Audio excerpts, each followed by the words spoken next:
first flying car.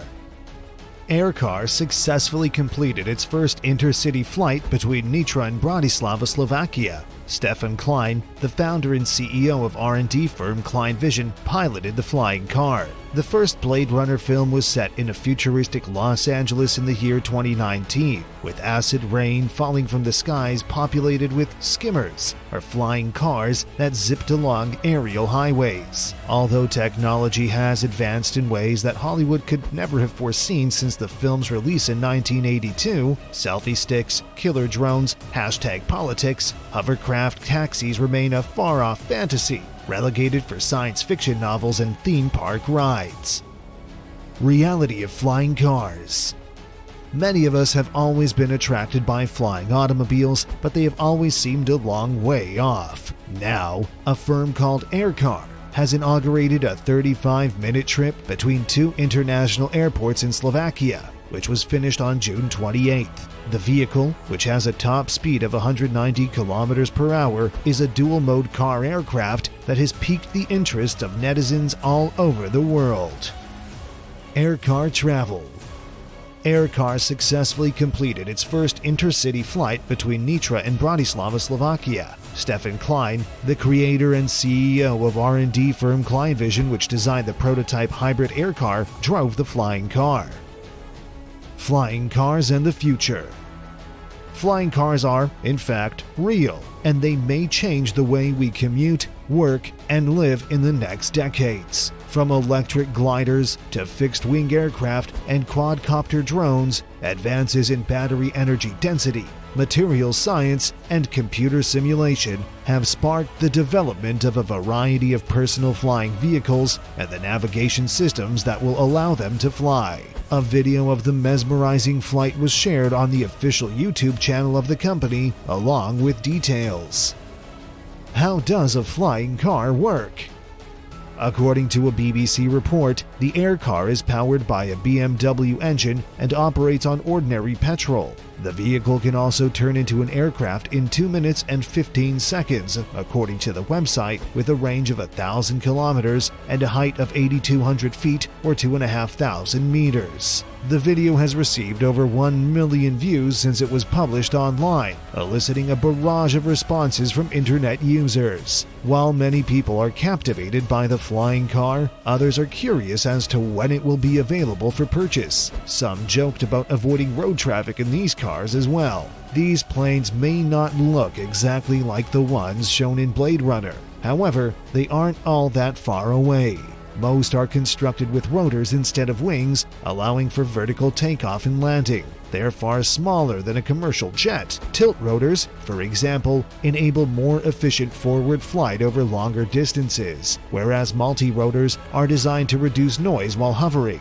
Most importantly, these cars are designed to provide individuals with speedier commutes than traditional modes of transportation, especially in congested areas. Klein Vision, the firm behind Aircar, claims the prototype took 2 years to create and cost less than €2 million or £1.7 million.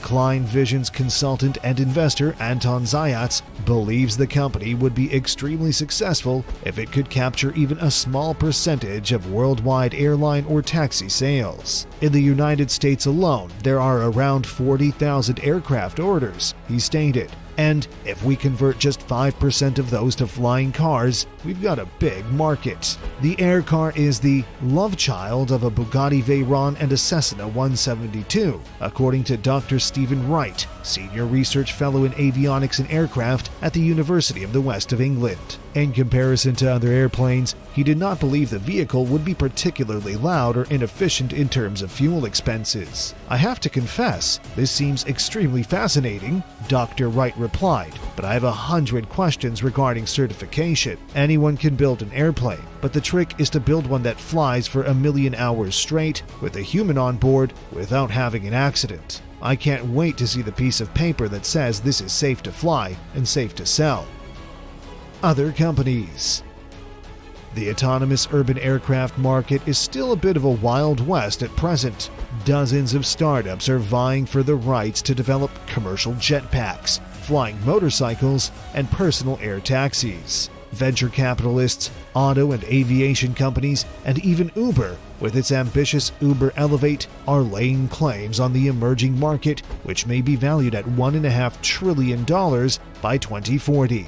Meanwhile, aviation officials are working up the laws and safety requirements that will govern this new mode of transportation. Volocopter. Volocopter, for example, has advertised its VoloCitycraft as the world's first commercially certified, electrically driven air taxi, a vehicle that will someday operate without the need for a pilot. Fabian Nestman, Volocopter's vice president of public affairs, compares it to Uber Black or any other premium service. That is, with a few key exceptions. The VoloCity will only have enough for one passenger at first. Volocopter intends to gain consumer confidence before converting to a fully autonomous model, an electric, wingless craft powered by 9 batteries that would transport passengers via a planned network of vertiports, airports for planes that take off and land vertically, spanning major cities. The first commercial flights from VoloCity are expected to begin in 2022. The first flights will be priced at €300 or $350 or £270. However, Nestman claims that the company's ultimate goal is to make the price competitive with, for example, in Uber Black. We don't want this to be a toy for the wealthy. We want it to be a part of a well-integrated journey for anybody in a city, he says. Everyone should be able to walk, be driven, ride a bike, or fly. What is the future like? The consequences could change the way we commute and live. Right now, most people optimize their lives depending on transportation access, observes Kopardekar. VTOLs and drones will allow us to reach people wherever they are, allowing us to optimize transportation based on where they live. Businesses will no longer need to locate their headquarters in major business areas, and employees will be able to live anywhere within an air taxi's reach. It's possible that owning a VTOL will become as common and affordable as owning a bicycle. VTOLs have far-reaching consequences for the future of transportation, labor, consumption, urban planning, and even healthcare and the environment. Customers may be able to book an air taxi directly to their cloud-tethered office as early as 2030 by pressing a button. We may eventually have fewer and fewer reasons to descend to the land below, conducting our business and lifestyles above a city in the sky in the decades ahead. 1 mile of road can only take you 1 mile, says Kopardekar. 1 mile of aviation can take you anywhere. Head over to our channel to find out more about technology and spacecraft information, and don't forget to subscribe to the channel. Turn the bell notification so you don't miss out on any videos.